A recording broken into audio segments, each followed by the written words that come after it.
हमारा सब्जेक्ट है inspection and quality control. हमने शुरू की हुई अपनी यूनिट मेजरमेंट एंड गेजिंग।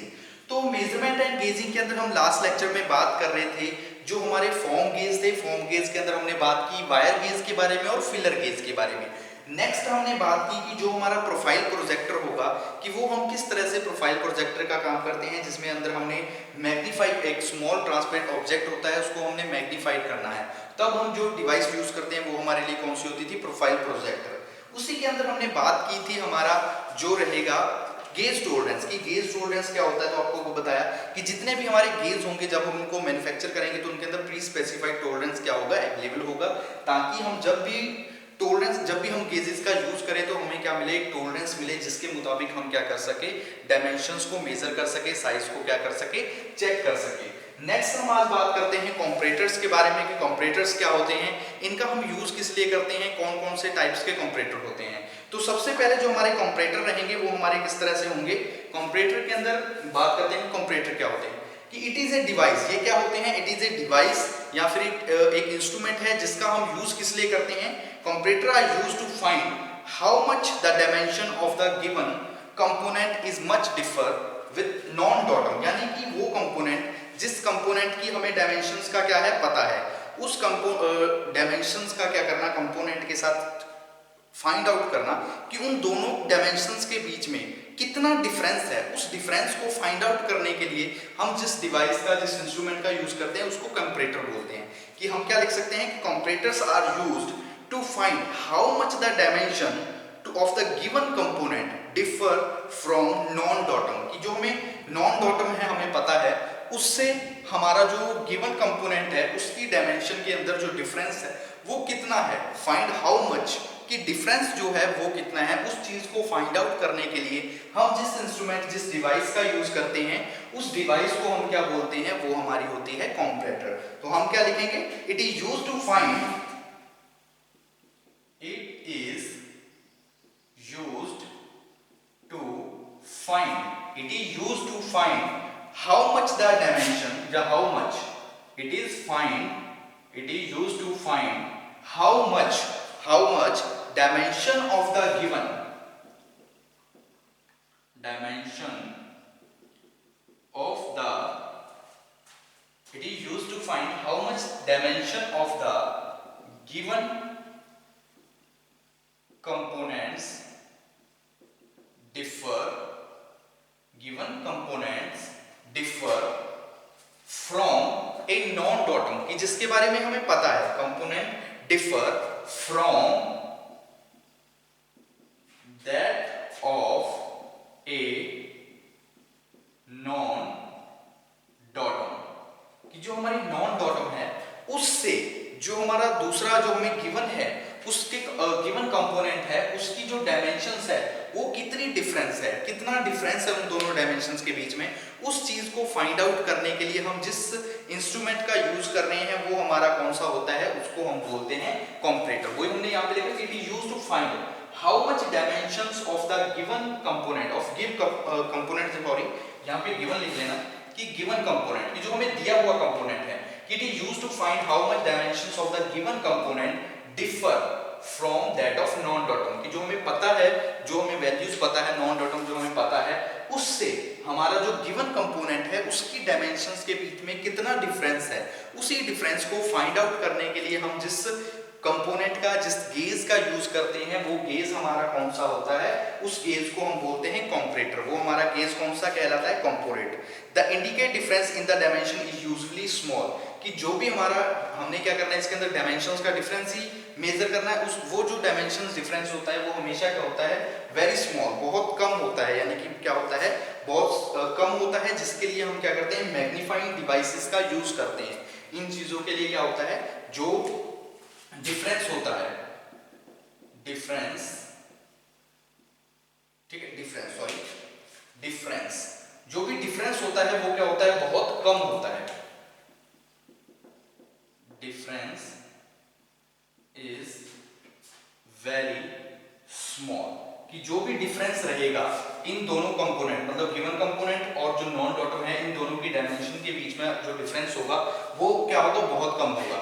इसलिए हम क्या करेंगे, इसके अंदर मैग्नीफाइड डिवाइस का यूज करेंगे। हम क्या करेंगे, जो भी हमारी मैग्नीफाइड डिवाइसेस हैं उन डिवाइसेस का यूज करेंगे फाइंड आउट करने के लिए। किस चीज को फाइंड आउट करने के लिए, जो डायमेंशंस के बीच में डिफरेंस है उस डिफरेंस को पता लगाने के लिए, फाइंड आउट करने के लिए हम किसका यूज कर लेंगे, हम यूज करेंगे कंपैरेटर का यूज करेंगे।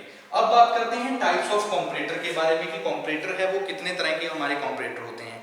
तो नॉर्मली 4 तरह के कंपैरेटर होते हैं, mechanical comparator, optical comparator, pneumatic और इलेक्ट्रिकल।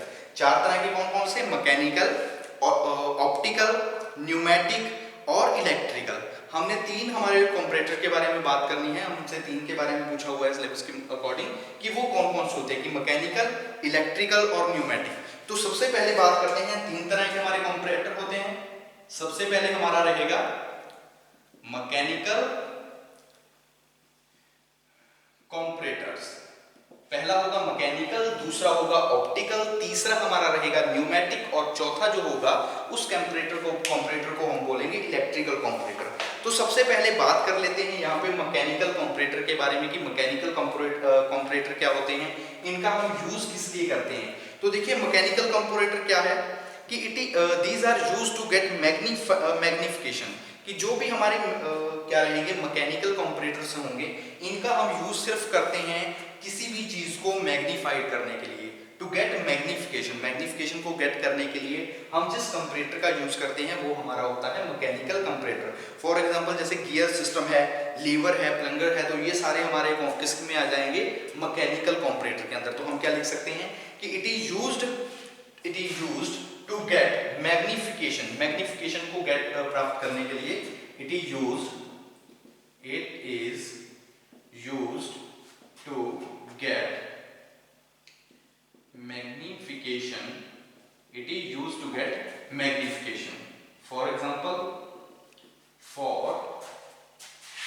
एग्जाम्पल जिस तरह से लीवर है, ठीक है, लीवर आ गया, गियर सिस्टम आ गया, लीवर होगा, इसके अलावा क्या आएगा हमारा गियर सिस्टम। गियर सिस्टम की किसके अंदर आ जाएगा, हमारे मैकेनिकल कंपैरेटर के अंदर, और प्लंजर एटसेट्रा। तो ये सारे हमारे कौन से रहेंगे, मैकेनिकल कंपोनेंट, जिनका हम यूज करते हैं मैग्निफिकेशन के लिए या फिर मैग्नीफाइड करने के लिए। कोई भी ऑब्जेक्ट है उस ऑब्जेक्ट को मैग्नीफाइड करने के लिए हम यूज करते हैं हमारे मैकेनिकल कंपोनेंट का। मैकेनिकल कंपैरेटर का एक एडवांटेज होती है, ये क्या होते हैं, सेल्फ पावरिंग होते हैं, यानी कि हमें किसी एक्सटर्नल पावर की जरूरत नहीं होती मैकेनिकल कंपैरेटर के अंदर। तो हम इसके अंदर ये लिख सकते हैं कि इसकी एक एडवांटेज है, there are no requirement of power. There are, कि जो भी हमारे मैकेनिकल कंपोनेंट होते हैं इनके अंदर क्या होती है, there are no requirement of power, कि किसी भी तरह की पावर की जरूरत नहीं होती। ये क्या होते हैं, सेल्फ जनरेटिंग होते हैं, यानी कि खुद क्या होते हैं, जनरेट होते हैं। किसी भी तरह की पावर की रिक्वायरमेंट नहीं होती, जहां फिर बोल सकते हैं कोई भी एक्सटर्नल पावरिंग डिवाइस की जरूरत नहीं पड़ती हमारे मैकेनिकल कंपैरेटर के अंदर। मैकेनिकल जो हमारे कंपैरेटर होते हैं इसके अंदर हमारे किसी भी तरह के एक्सटर्नल पावर सोर्स की हमें जरूरत नहीं पड़ती, सेल्फ पावरिंग इनके अंदर सिस्टम होता है। ये एक एडवांटेज है हमारे मैकेनिकल कंपैरेटर की। मैकेनिकल कंपैरेटर फर्दर आगे डिवाइडेड होते हैं कुछ तरीके से, जिनके अंदर सबसे पहले होता है डायल गेज बोल सकते हो या फिर डायल इंडिकेटर। सेकंड हमारा क्या होता है, सिग्मा कंपैरेटर। नेक्स्ट है lever comparator, sigma comparator. Third हमारा कौन सा रहेगा, लीवर कंपैरेटर। तो ये क्या है, हमारे कंपैरेटर के कुछ टाइप्स हैं जिनके बारे में बात करते हैं, जैसे कि जॉनसन कंपैरेटर, एक और है जॉनसन कंपैरेटर, ठीक है, जॉनसन कंपैरेटर, ठीक है। और जैसे मीसर कंपैरेटर, जॉन वुल कंपैरेटर, ये कुछ टाइप्स है, किसके टाइप्स हैं हमारे जो मैकेनिकल कंपैरेटर है। तो एक बार यहां तक देख लीजिए कि हमने बात की कंपैरेटर के बारे में। तो कंपैरेटर आपको बता दिया कि कंपैरेटर क्या होते हैं, ठीक है। जो भी हमारे कंपैरेटर्स रहेंगे ये क्या एक डिवाइस है जिसका हम यूज करते हैं फाइंड आउट करने के लिए।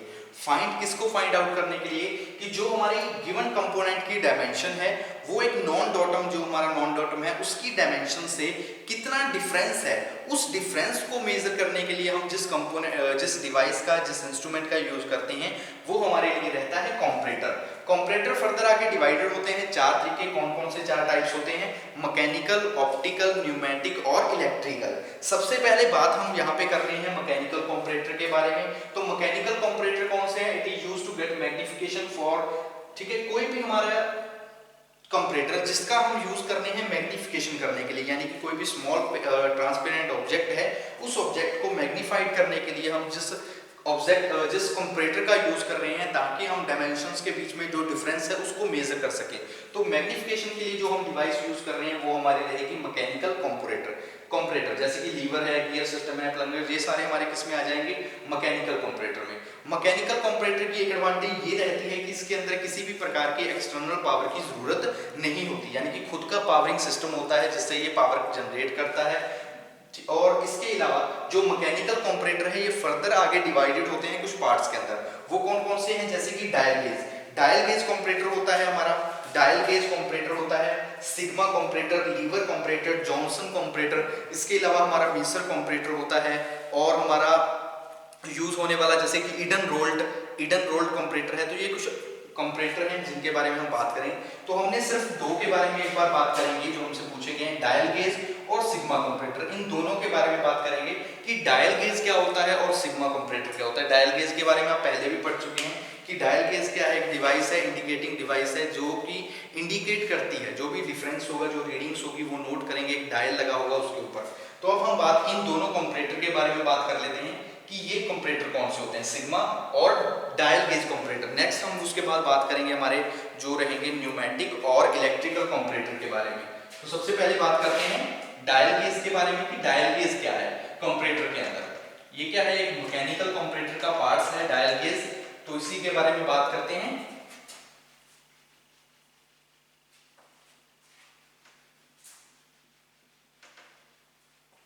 डायल गेज, तो टॉपिक हमारा क्या रहेगा? Dial gauge. तो देखिए डायल गेज क्या है? डायल गेज बोल दिए या फिर आप इसको बोल सकते हैं डायल इंडिकेटर या फिर एक और नाम होता है इंडिकेटिंग डिवाइस। तीन तरह से हम बुला सकते हैं, डायल गेज, डायल इंडिकेटर या फिर इंडिकेटिंग डिवाइस। इसका हम यूज किस लिए करते हैं? ये यूज हम यहाँ पे कर रहे हैं कंपैरेटर के तौर पे। जो हमारे कंपैरेटर होते हैं जिनका हम यूज करते हैं डायमेंशंस, जो भी हमारी डायमेंशंस है उनके बीच में जो डिफरेंस है उस डिफरेंस को मेजर करने के लिए हम कंपैरेटर का यूज कर रहे हैं, और कंपैरेटर को हम एज यहाँ पे यूज कर रहे हैं डायल गेज के तौर पे। तो इसके ये क्या होता है? इसके अंदर हम क्या करते हैं, एक कंसिस्ट होता है, जो यानी कि एक बेस होता है, बेस के ऊपर एक कॉलम लगी होती है, कॉलम के ऊपर क्या होगी? एक आर्म लगी होगी, कॉलम के ऊपर क्या होगी? आर्म होगी, जिसपे क्या लगा होगा? एक डायल लगा होगा, जिसका काम क्या होगा? जो भी डिफरेंस आएगा, यानी कि जब हम उसको यूज करेंगे तो मेजरिंग करने के लिए, चेक करने के लिए यूज करेंगे, तो डायल के अंदर जो भी डिफरेंस आएगा उस डिफरेंस को हम क्या करेंगे? जो रीडिंग के अंदर डिफरेंस आएगा उसको हम नोट करेंगे, तो उससे हम मेजर कर सकते हैं जो भी डिफरेंस रहेगा हमारी लाइंस के अंदर, यानी कि जो डायमेंशंस हैं गिवन कंपोनेंट और एक नॉन कंपोनेंट के बीच की, डायमेंशंस के बीच में जो साइज डिफरेंस है उस डिफरेंस को हम मेजर कर सकते हैं with the help of dial gauge की, जो हम डायल गेज यूज करेंगे। तो हम क्या लिख सकते हैं कि डायल गेज क्या है? It is also known as dial indicator, कि इसको हम डायल इंडिकेटर भी बोल सकते हैं। क्या बोल सकते हैं? Dial indicator. इसके अंदर क्या होता है? It consist of A base, it consist of A base. इसके अंदर क्या होता है? एक बेस लगा होता है, it consist of A base with column,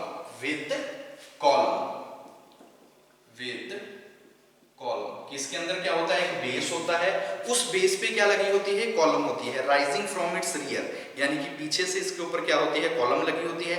and arm is mounted on the column, और जो आर्म होती है वो एडजस्टेड होती है या फिर बोल सकते हैं माउंटेड होती है कॉलम के ऊपर। N arm is mounted on the column, कि जो हमारी कॉलम रहेगी उस कॉलम के ऊपर क्या लगा हुआ? उस कॉलम के ऊपर आर्म लगी होगी। सबसे पहले बेस होगा, बेस के ऊपर कॉलम होगी, कॉलम के ऊपर क्या होगी, आर्म होगी। और वो आर्म जो रहेगी वो क्या करेगी, arm it carries dial indicator, वो क्या करेगी, इट कैरीज डायल इंडिकेटर। और वो क्या करके रखी होगी, जो आर्म होगी उस आर्म के ऊपर डायल इंडिकेटर लगा होगा, जिसका हम यूज करेंगे डायमेंशंस को, जो डायमेंशंस के बीच का जो डिफरेंस है उस डिफरेंस को मेजर करने के लिए। तो क्या होगा, क्या लगी होगी, डायल इंडिकेटर लगी होगी।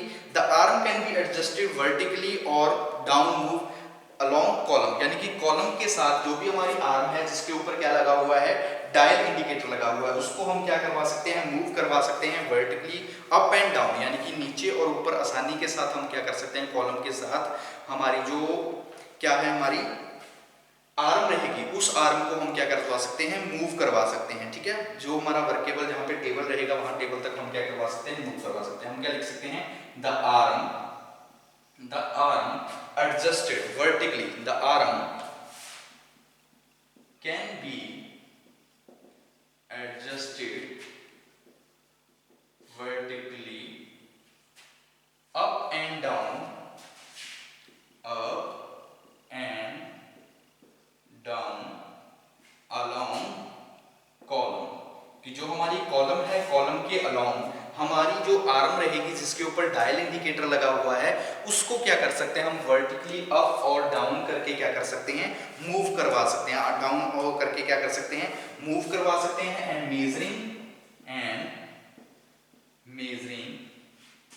द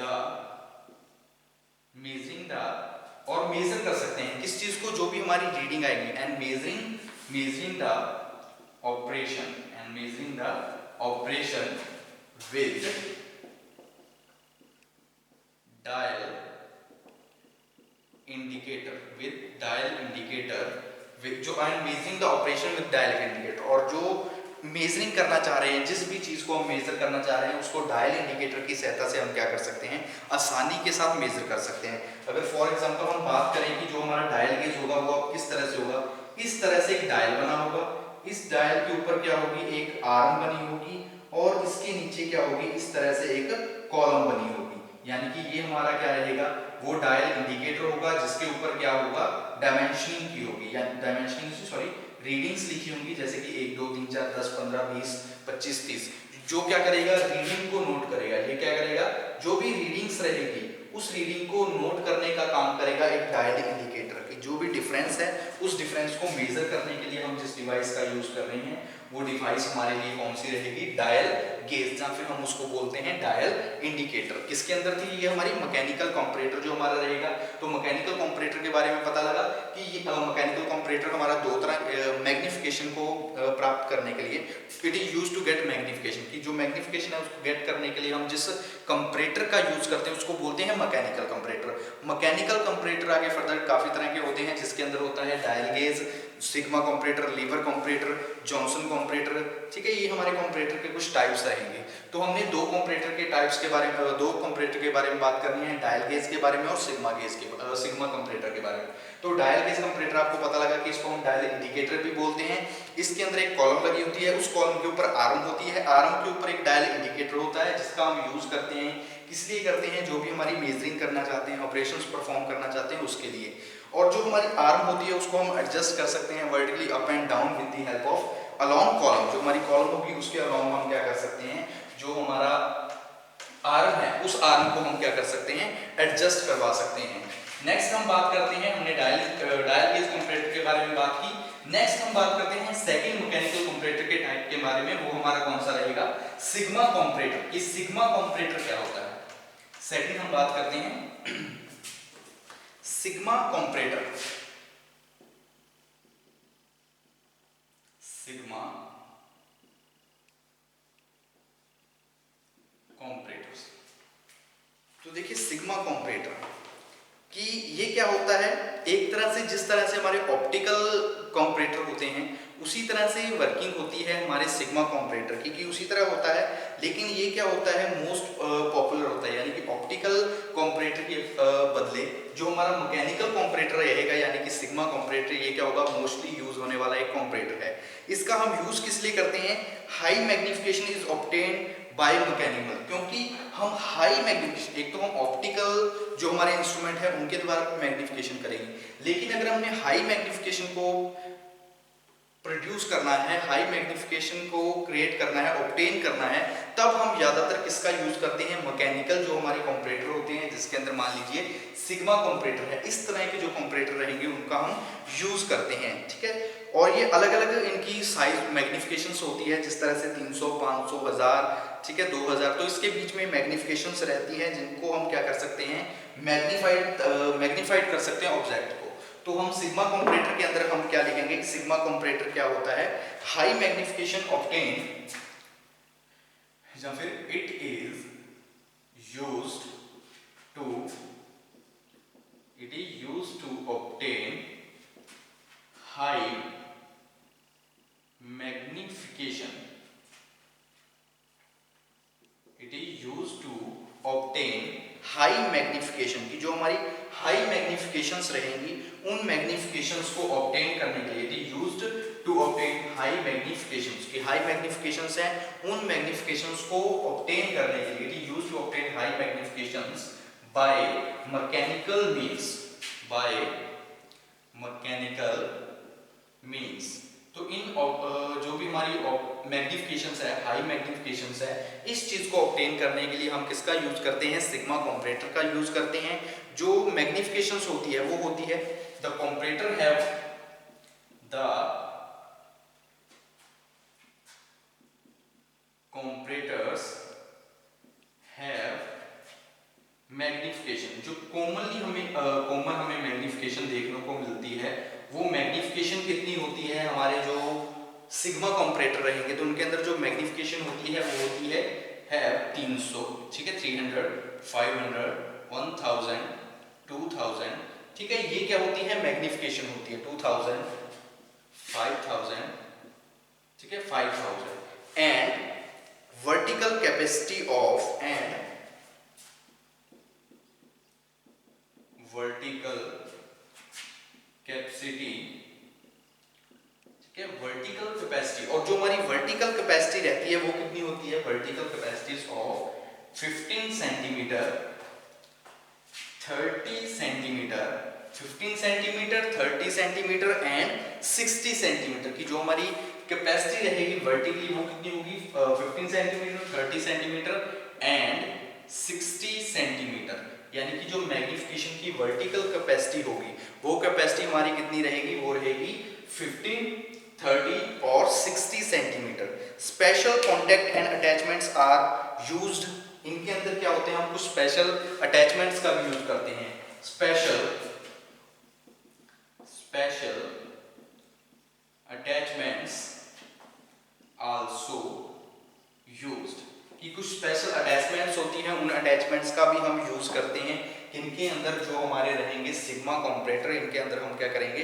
कुछ स्पेशल टाइप की अटैचमेंट्स होंगी, उन अटैचमेंट्स का यूज करेंगे सिग्मा कंपैरेटर के अलावा। इसके अलावा हम क्या लिख सकते हैं कि it consist of a cast iron, एक हैवी कास्ट आयरन होता है जब हम बात करते हैं। It consist of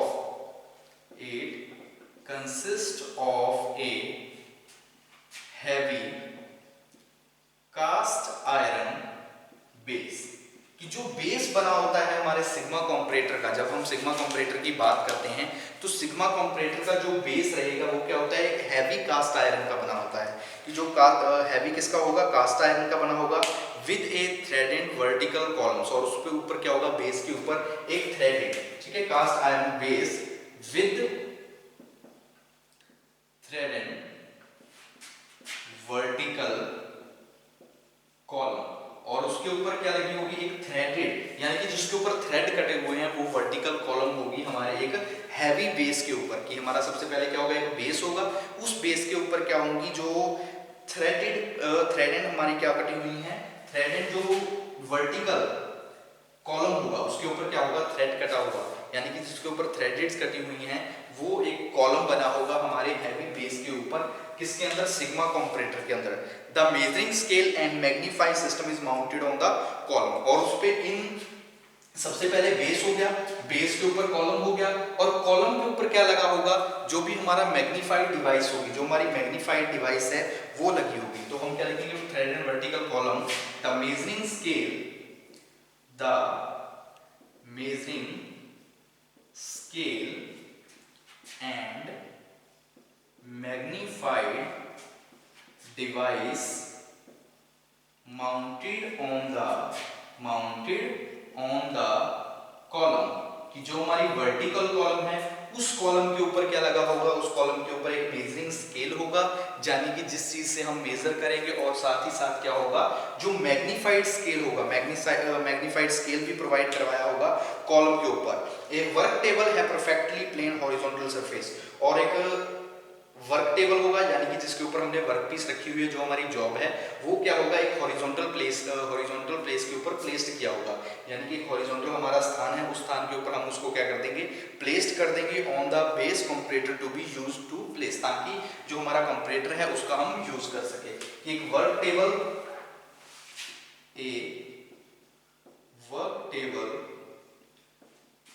placed on horizontal surface, या फिर लिख सकते हो हॉरिजॉन्टल प्लेस, कि जो हमारा हॉरिजॉन्टल प्लेस है उस प्लेस के ऊपर हमने क्या किया है, एक जो हमारा वर्क टेबल है उसको माउंटेड किया। तो देखिए मैकेनिकल कंपैरेटर की बात कर रहे थे, तो मैकेनिकल कंपैरेटर में हमारे दो तरह के कंपैरेटर रहेंगे, डायल गेज कंपैरेटर और सेकंड हमारा रहेगा सिग्मा कंपैरेटर। डायल गेज के बारे में आपको बता दिया कि इसके अंदर बेस होगा, बेस के ऊपर कॉलम होगी, कॉलम के ऊपर आर्म होगी, आर्म के ऊपर डायल गेज लगा होगा, जिसका हम यूज करेंगे जो भी हमारी मेजरमेंट है मेजरिंग करने के लिए। यहाँ पे बात कर रहे हैं सेकंड सिग्मा कंपैरेटर के बारे में। तो सिग्मा कंपैरेटर का यूज हम किस लिए करते हैं, जो भी हाई मैग्निफिकेशन है, हाई मैग्निफिकेशन को ऑब्टेन करने के लिए हम यूज करते हैं सिग्मा कंपैरेटर का। इनके अंदर जो मैग्निफिकेशन की कैपेसिटी होती है वो कितनी होती है, वो 300, 500, 1000, 2000, 5000, ये क्या रहती है, कैपेसिटी होती है कंपैरेटर की मैग्निफिकेशन की। इसके अलावा जब हम वर्टिकल कैपेसिटी की बात करते हैं वो होती है 15 सेंटीमीटर, 30 सेंटीमीटर एंड 16 सेंटीमीटर। इसके अंदर अलग से हम स्पेशल अटैचमेंट्स का यूज करते हैं मैग्निफिकेशंस को ऑब्टेन करने के लिए।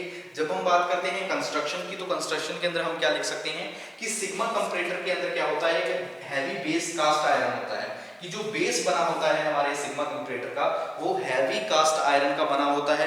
उसके ऊपर एक थ्रेडेड वर्टिकल कॉलम होती है, यानी कि थ्रेड कटी हुई जो वर्टिकल कॉलम है वो कॉलम बनी होती है। कॉलम के ऊपर क्या लगा होता है, कॉलम के ऊपर एक मेजरिंग स्केल और मैग्नीफाइड डिवाइस का हम यूज करते हैं, वो किस पे होती है, कॉलम के ऊपर।